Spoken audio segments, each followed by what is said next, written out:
ভগবান শ্রীকৃষ্ণের 5টি শক্তিশালী মহামন্ত্র। নাম্বার 1, গোকুলনাথায় নমঃ। ভগবান শ্রীকৃষ্ণের এই মন্ত্রের দ্বারা ব্যক্তির সমস্ত মনের ইচ্ছা পূর্ণ হয় এবং এই মন্ত্রটি জপ করলে আর্থিক অবস্থার উন্নতি হয়। নাম্বার 2, শ্রীকৃষ্ণ গোবিন্দ হরে মুরারি, হে নাথ নারায়ণ, হে বাসুদেবায়। এই মন্ত্রটি উচ্চারণে ভগবান শ্রীকৃষ্ণের কৃপা সর্বদা লাভ করা যায়।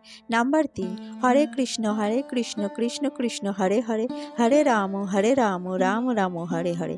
এই 16 নাম 32 অক্ষরের মহামন্ত্রটি শ্রীকৃষ্ণের সবচেয়ে প্রসিদ্ধ মন্ত্র।